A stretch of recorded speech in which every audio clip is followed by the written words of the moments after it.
A Advocacia Geral da União recorreu contra o STF para que o governo não tenha que exigir atestado de vacinação da Covid de quem chega ao Brasil. Cientistas da Universidade de São Paulo garantem que conseguiram isolar pela primeira vez a variante Ômicron. O Reino Unido registra a primeira morte causada pela nova cepa da Covid-19. Chuvas provocam emergência em mais de 80 cidades de Minas Gerais e da Bahia, onde 10 pessoas já morreram. A Justiça Eleitoral apresenta oficialmente a nova urna eletrônica que começará a ser usada na próxima eleição. Bilionário Elon Musk foi eleito como personalidade do ano pela revista Time. Os nomes preferidos este ano pelos pais de novos bebês foram Miguel e Helena. E a Mercedes ainda não desistiu de lutar para garantir o título do Mundial de Pilotos da Fórmula 1 para Lewis Hamilton. Agora no Jornal das 22.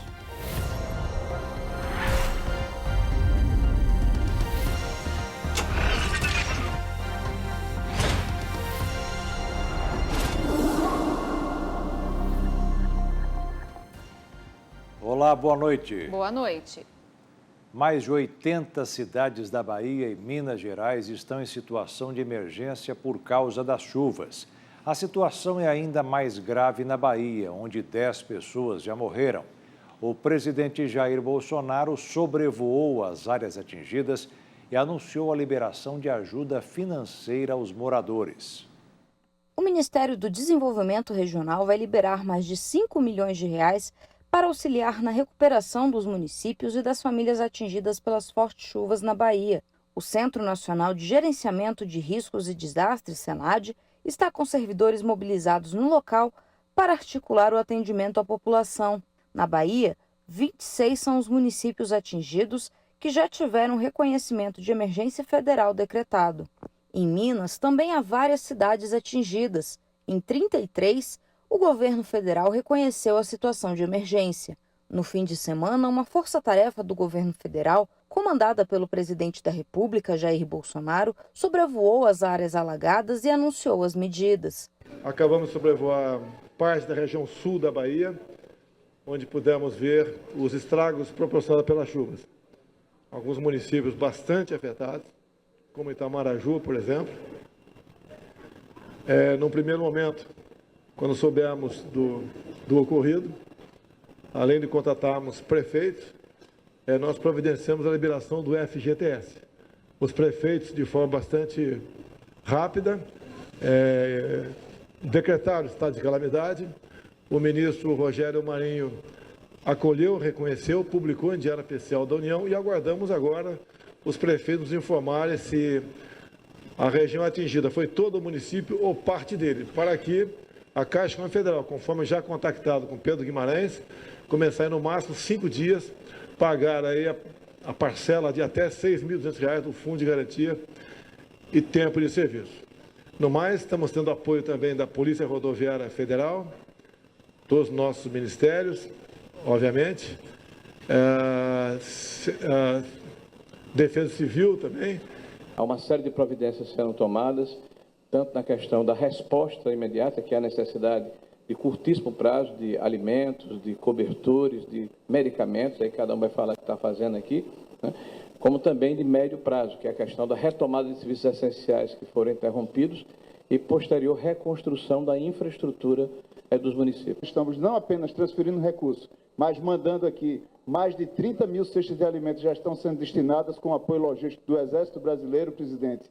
E também toda a parte de acolhimento, onde muitas prefeituras, são mais de 60 centros de acolhimento para que a população possa assim ser abrigada. A Caixa Econômica Federal também anunciou medidas para socorrer as prefeituras e as famílias atingidas. Equipes do banco, com especialistas nas áreas de habitação e FGTS, foram deslocadas para prestar apoio técnico na região. Entre as providências adotadas estão a pausa por 90 dias nos contratos de financiamento habitacional nas regiões atingidas, a identificação de empreendimentos e obras públicas em situação crítica e suporte às prefeituras para encaminhamento da documentação para a liberação do saque calamidade do FGTS. Nos Estados Unidos, o número de mortes provocadas por tornados foi revisado agora à noite e caiu para 79. Mais de 100 pessoas ficaram feridas. Desastre federal. Foi assim que o presidente americano Joe Biden classificou a situação do estado do Kentucky, depois que tornados deixaram dezenas de mortos na madrugada de sexta para sábado. Os serviços de emergência prosseguem com as buscas por sobreviventes e ajudam os moradores. Autoridades federais e locais já advertiram que o número de vítimas fatais deve aumentar nas próximas horas. Os serviços de emergência prosseguem com as buscas por sobreviventes e ajudam os moradores de Mansfield a limpar os escombros no meio da destruição. Muitos tentam resgatar pertences no que sobrou das casas. Era possível ouvir um barulho muito alto, como se fosse um trem. Foi o que pareceu, e eu tive muita sorte porque 2 ruas de onde eu moro foram destruídas. Estamos sem teto. Minha esposa e eu tentamos resgatar roupas e lembranças importantes. Rastreadores apontaram que a tempestade do fim de semana levantou destroços a até 9.100 metros de altura. Em Mansfield, a tempestade parece ter quebrado um recorde de quase um século, ao afetar mais de 320 quilômetros de terra. Os estados do Missouri, Illinois, Tennessee e Arkansas também registraram imagens de prédios destruídos, árvores caídas, casas arrasadas e veículos capotados. E o Reino Unido registrou hoje a primeira morte por Covid-19 ligada à variante Ômicron do coronavírus. Foi o primeiro óbito confirmado no mundo. Para frear a rápida propagação, os britânicos retornaram ao trabalho remoto. Durante uma visita a um centro de vacinação, Johnson pediu para deixar de lado a ideia de que essa é uma versão mais branda do vírus.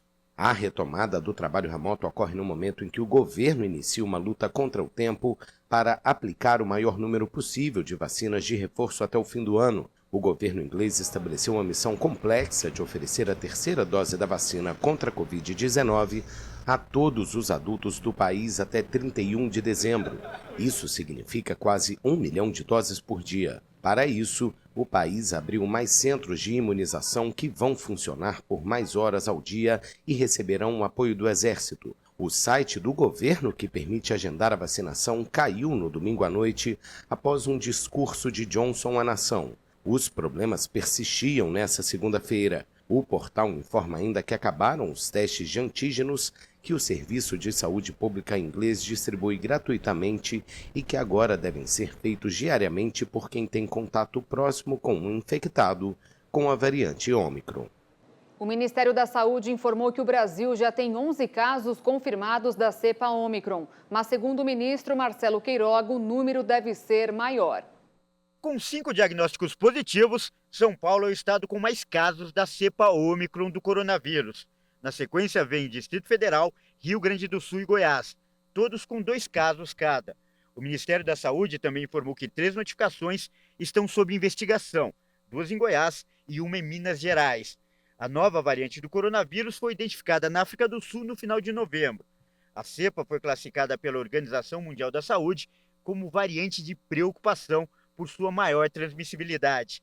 Com isso, a comunidade internacional voltou a apertar as restrições para conter o vírus.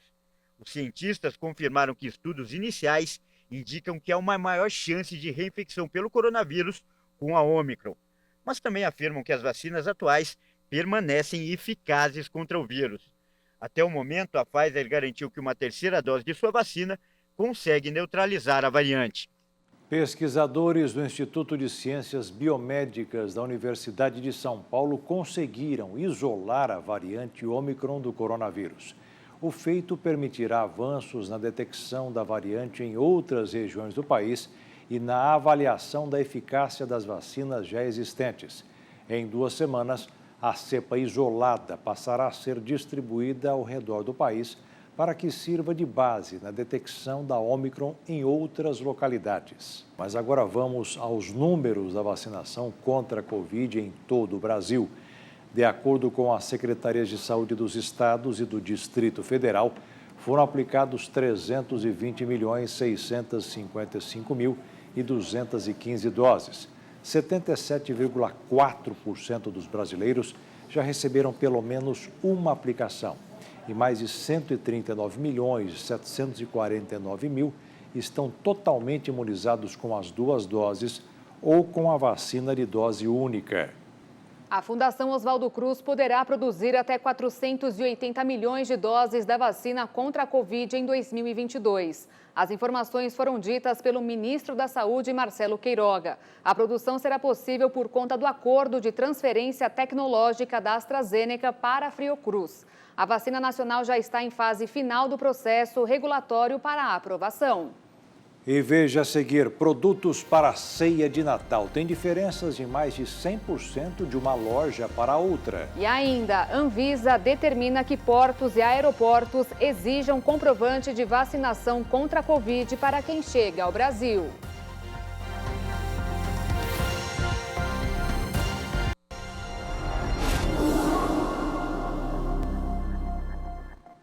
A Advocacia Geral da União recorreu contra a decisão do ministro do Supremo Tribunal Federal, Luiz Roberto Barroso, para que as pessoas que chegarem ao Brasil apresentem atestado de vacinação contra a Covid-19.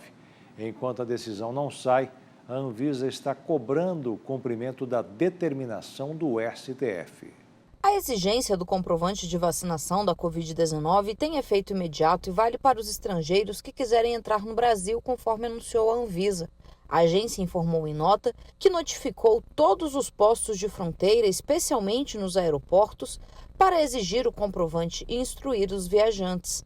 A medida tem efeito imediato, sem prazo de adequação, e por isso demanda da Anvisa a realização de avaliações pontuais, especialmente com relação aos passageiros que já estavam em trânsito. Por isso, a Anvisa passou a cobrar o comprovante de vacinação para os que chegaram em voos internacionais nesta segunda-feira, ao mesmo tempo em que realiza avaliações pontuais para evitar que os viajantes sejam prejudicados. A nova medida do governo federal tem o objetivo de atender decisão do Supremo Tribunal Federal. O ministro Luiz Roberto Barroso determinou que seja exigido o comprovante de vacinação para todos os viajantes estrangeiros que chegarem ao Brasil. No domingo, logo após a decisão, membros do governo federal se reuniram para discutir como atender a demanda. Barroso determina que a substituição do comprovante de vacina pela quarentena, conforme prevê a portaria interministerial do governo federal, só poderá ser aplicada aos viajantes que não puderem tomar a vacina por motivos médicos, que venham de países onde não há vacina disponível para todos ou por motivos humanitários excepcionais. Para o ministro, a medida é urgente por causa do aumento das viagens no fim de ano e pelo risco do Brasil se tornar um destino comum aos que são anti-vacina. A ação, que pede que o governo federal adote providências seguindo recomendação da Anvisa, foi movida pelo partido Rede. A decisão será submetida ao referendo do plenário virtual, em sessão extraordinária que começa à meia-noite desta quarta-feira e termina às 11h59 da noite de quinta, dia 16. E o Ministério da Saúde reconheceu agora à noite que sofreu um novo ataque de hackers ao seu sistema de informática. Segundo o ministro Marcelo Queiroga, o impacto foi menor daquele que aconteceu na última sexta-feira e tirou do ar várias plataformas, como o DataSUS. Como consequência desse novo ato, o restabelecimento das conexões que estava previsto para amanhã deverá sofrer um atraso. A Comissão Mista de Orçamento aprovou o relatório setorial que aumenta em 8 bilhões e 841 milhões de reais o orçamento da saúde para 2022. Estimativa do gasto do Ministério da Saúde para o ano que vem é de 147 bilhões e 500 milhões de reais. O relatório final deve ser votado até sexta-feira para ser analisado em seguida pelo plenário do Congresso Nacional. O surto de gripe registrado no Rio de Janeiro já está provocando a falta de medicamentos como Tamiflu e vitamina C em farmácias da cidade. Nas últimas semanas, a procura por atendimento nos postos de saúde aumentou bastante.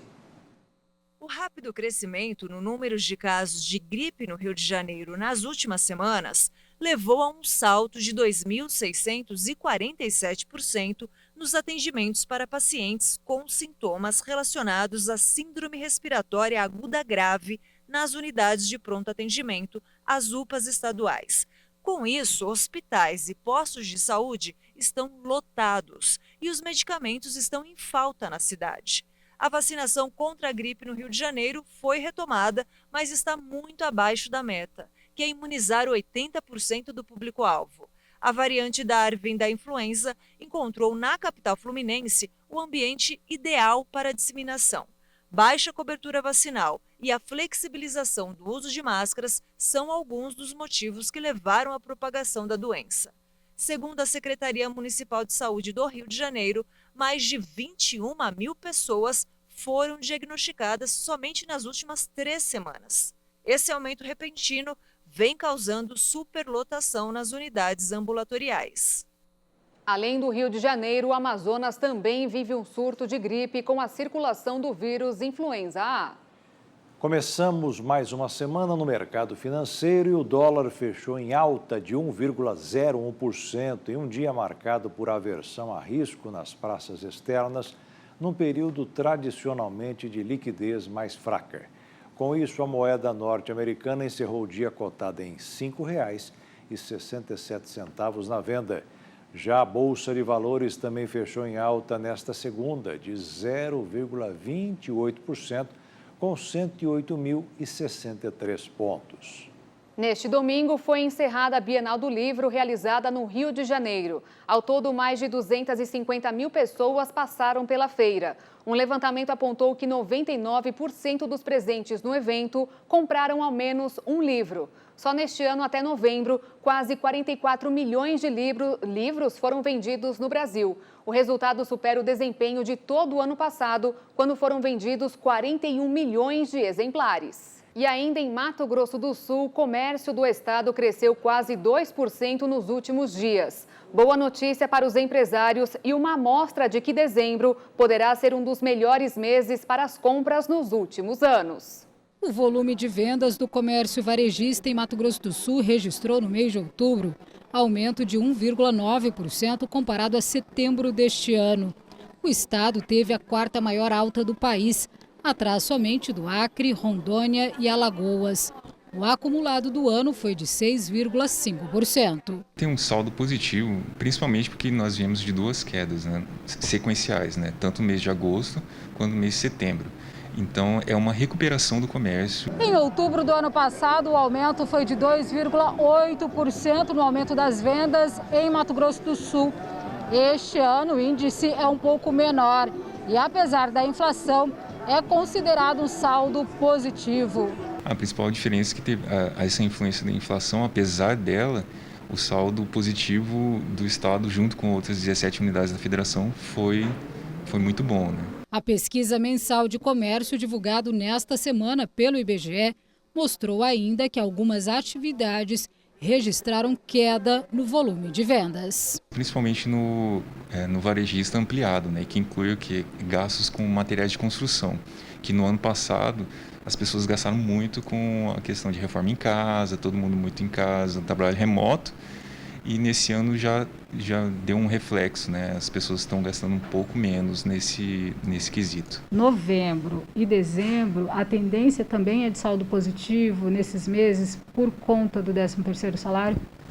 Sim, 13º salário e também por causa da sazonalidade do Natal, Sempre quando tem algum evento, Dia das Mães, Dia dos Pais, ele acaba fazendo com que o mês, se comparado ao outro, anterior, ele tem um saldo positivo, E veja a seguir, Justiça Eleitoral apresenta novo modelo de urna eletrônica. E ainda, bilionário Elon Musk é eleito personalidade do ano pela revista Time.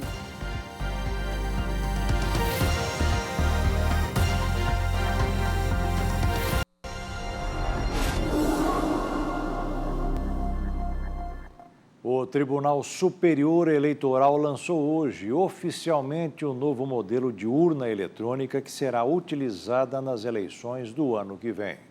O Tribunal Superior Eleitoral ressalta que as urnas eletrônicas não se conectam a nenhum tipo de rede, internet ou Bluetooth e que cada equipamento possui mais de 30 barreiras de proteção antifraude. Em novembro, 29 planos de ataque às urnas eletrônicas foram realizados durante a semana de testes. 5 deles encontraram pontos que poderiam ser aperfeiçoados. O equipamento foi apresentado em Manaus. Na nova urna, as teclas ficam na parte de baixo da tela, como as maquininhas de cartão. As teclas com duplo fator de contato permitem ao próprio teclado acusar erro, se houver mau contato ou uma tecla entrar em curto-circuito. Além da mudança no visual, os novos equipamentos utilizam um tipo de bateria que não precisa ser recarregada a partir do momento em que o aparelho é ativado. No modelo anterior, era necessária uma nova carga a cada 5 anos. E com a nova tecnologia, a identificação do eleitor será mais rápida. Enquanto um vota, o mesário pode carregar os dados do próximo da fila. Nas próximas eleições serão utilizadas mais de 570 mil urnas eletrônicas. 225 mil são iguais a essa. As outras começaram a ser produzidas em 2009. As mais antigas foram aposentadas.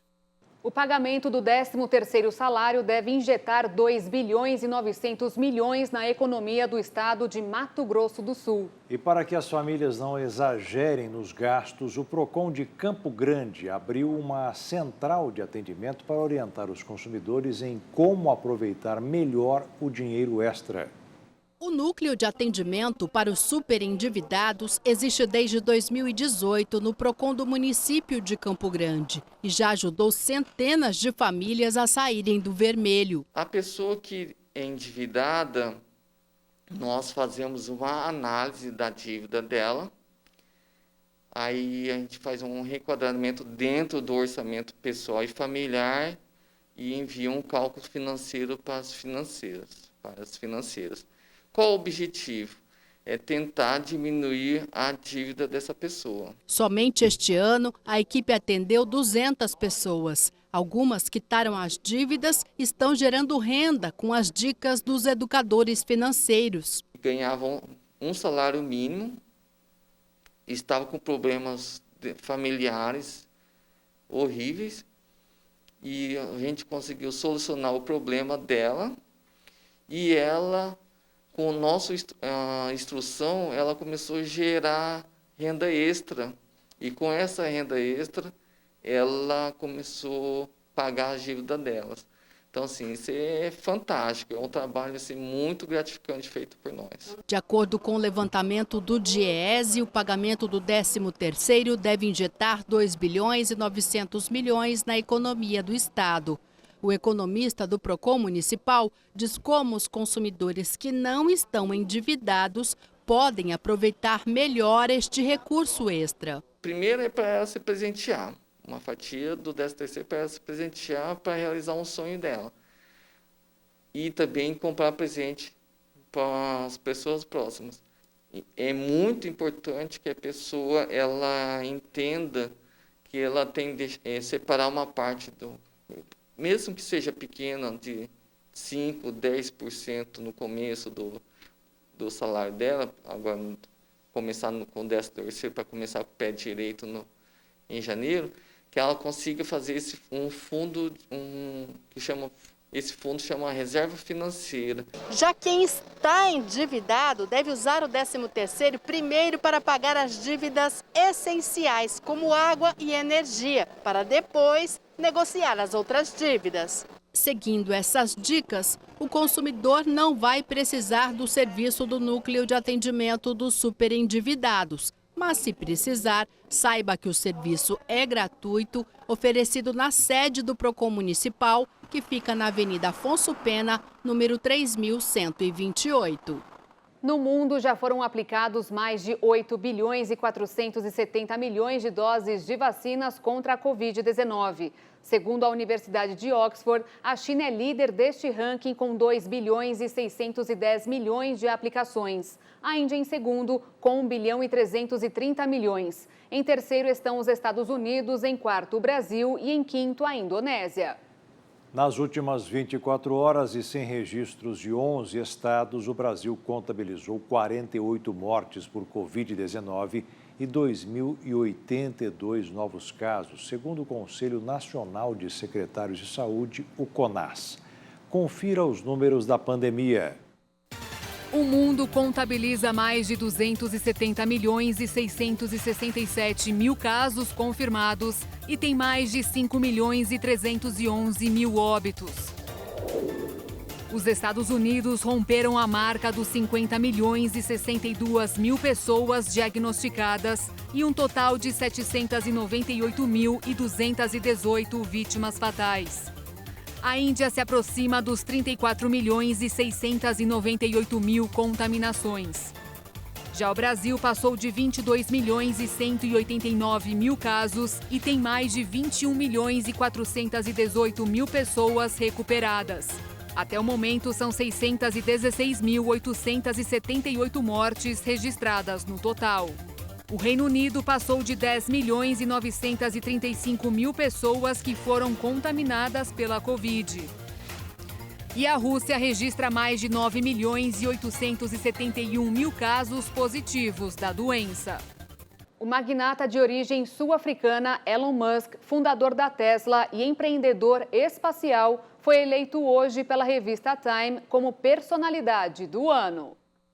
Após divulgar o resultado, Edward Fenstertal, editor-chefe da Time, tuitou que poucos indivíduos tiveram mais influência que Elon Musk na Terra e potencialmente fora também. O fundador da Tesla e da SpaceX ultrapassou seu concorrente na corrida espacial e fundador da Amazon, Jeff Bezos, e se tornou a pessoa mais rica do mundo. Com mais de 66 milhões de seguidores no Twitter, Musk demonstrou influência também no mercado das criptomoedas. O bilionário provocou mudanças nos valores das moedas digitais após um único tweet, mas seu principal impacto socioeconômico ainda é com os inovadores veículos elétricos da Tesla. Em outubro, a marca ultrapassou o valor de $1 trilhão. Mas o céu não é o limite das ambições do empreendedor. Além da associação da SpaceX com a agência espacial americana NASA, Musk fala ambiciosamente sobre o interesse em colonizar Marte e planeja voos orbitais em 2022. Na eleição virtual realizada na semana passada, o presidente Jair Bolsonaro recebeu o título de personalidade do ano da revista Time. O presidente brasileiro foi escolhido pelo voto popular, mas quem determina o resultado final do prêmio, concedido há vários anos, são os editores da revista publicada nos Estados Unidos. E veja, daqui a pouco, Mercedes-Benz ainda não desistiu de lutar na justiça pelo título de Lewis Hamilton na Fórmula 1. E ainda, confira os 2 nomes mais escolhidos de bebês que nasceram no Brasil este ano.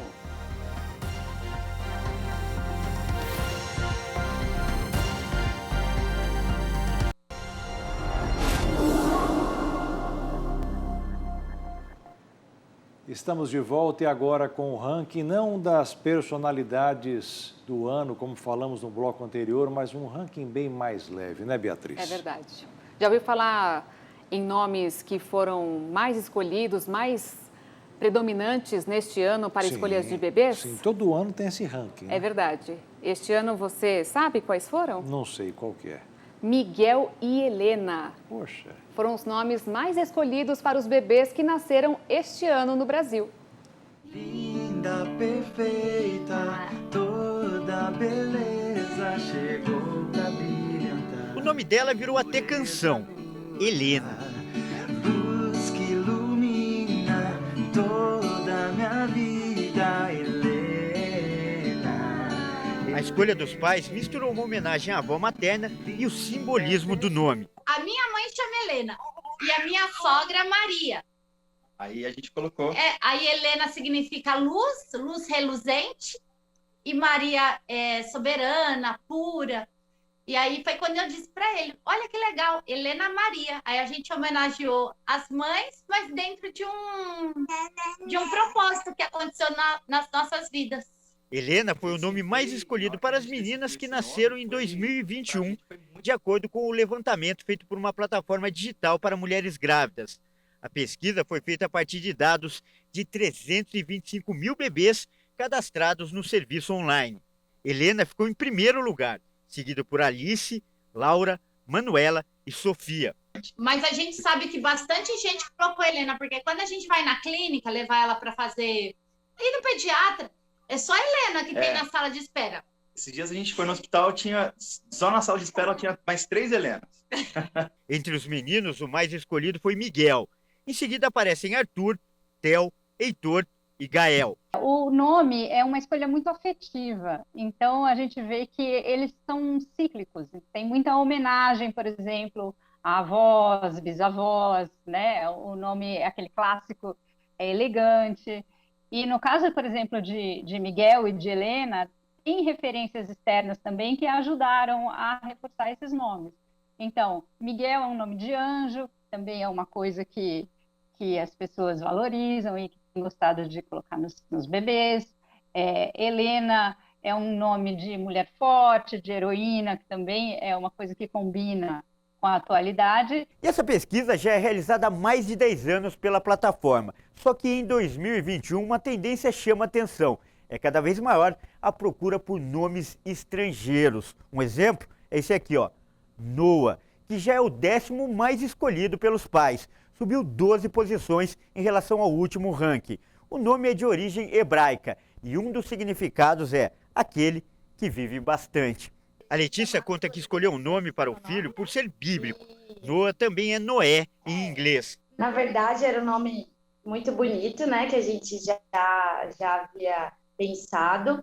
E Noah, em inglês, é Noé.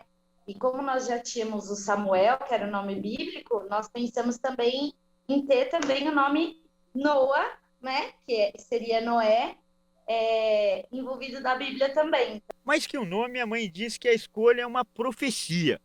Para mim, na verdade, é o que eu quero profetizar na vida deles antes mesmo deles nascerem. Então, foi com essa intenção que eu queria que eles fossem grandes homens de Deus, como os homens da Bíblia. Então, já foi algo profético mesmo. Mas é preciso tomar cuidado para não exagerar na criatividade. Nomes que podem causar futuro constrangimento à criança podem ser recusados pelo cartório. Em princípio, a escolha do nome é responsabilidade dos pais, dos dois juntos, ou de um deles, e que submetem esse nome ao registrador civil. E a lei estabelece que se o registrador verificar que aquele nome é capaz de expor a pessoa ao ridículo, ele deve negar o registro. E uma vez negado, se houver insistência por parte dos pais, a questão é remetida ao juiz, e o juiz é que decide se os pais é que têm razão ou se é o oficial. E exemplos não faltam. Olá, meu nome é Austrégésilo Lopes de Campos. Como? Austré o quê? Austrégésilo Lopes de Campos. Vamos soletrar com calma. Austrégésilo. Isso mesmo, Austrégésilo. Esse nome, ele surgiu através do presidente da Academia de Letras de São Paulo, que era Austrégésilo de Ataíde, né? Então, meu pai, ele tirou através desse nome. A lei permite a substituição, a lei permite a troca do nome que está no registro pelos chamados apelidos públicos notórios, ou, muitas vezes, as pessoas incluem. Então, existem alguns casos até de pessoas famosas que incluíram o apelido no nome completo. Mas é possível perfeitamente a troca, a substituição. Com esse nome ele precisava mesmo de um apelido, e todo mundo o chama de Neco. Mas isso não impediu de passar por alguns constrangimentos. Mas o Austrogésimo encara a situação com bom humor. E a coisa inusitada é que às vezes o pessoal de vez de me chamar de Austrégésilo, eles chamavam de Astrogildo, astrônomo, astronauta, entendeu? É engraçado por causa disso, né? Às vezes a gente ficava meio envergonhado na hora, mas aí vai acostumando, né? Ele acostumou, mas com certeza não haverá um Austrogésimo Júnior. Não sei dizer se eu daria o nome hoje em dia, não, viu? Porque às vezes existem vários nomes, podia ser um nome semelhante, com no começo da letra assim, mas eu acho que eu não daria não, viu? Sinceramente, colocaria um nome popular mesmo. O holandês Max Verstappen interrompeu a sequência de títulos de Lewis Hamilton e se tornou campeão da temporada 2021 da Fórmula 1. A vitória veio de forma emocionante no Grande Prêmio de Abu Dhabi. Verstappen e Hamilton chegaram na última etapa do campeonato empatados. Quem vencesse seria campeão. Verstappen largou na primeira posição, mas logo no começo da corrida, Lewis Hamilton assumiu a liderança. Ainda na primeira volta, os dois pilotos se estranharam em uma curva e Hamilton passou reto para permanecer na frente. A equipe Red Bull reclamou, mas a organização da prova entendeu que o piloto da Mercedes não precisava devolver a posição. Hamilton começou a abrir vantagem e a Red Bull precisou mudar de estratégia para evitar a vitória do piloto inglês. Por isso, adiou a parada nos boxes do segundo piloto, Sérgio Pérez. Assim, o mexicano se tornou o líder da corrida. E numa briga acirrada por posição, deu trabalho para Hamilton. Mesmo assim, foi superado pelo piloto da Mercedes. Tudo parecia encaminhado para o 8º título mundial do piloto inglês. Até que uma batida nas últimas posições mudou a história do campeonato. Nicolas Latifi, da Williams, acertou a mureta de proteção e o carro de segurança entrou na pista nas últimas voltas. A direção da corrida decidiu que os pilotos que estavam uma volta atrás do líder poderiam ultrapassar Hamilton. Assim, não havia mais ninguém no meio do caminho entre Verstappen e Hamilton. Com pneus novos, o holandês foi para cima do inglês na última volta. Foi mais uma briga emocionante e Verstappen saiu vencedor. Com a vitória, levou também o primeiro título dele e da Holanda na história da Fórmula 1.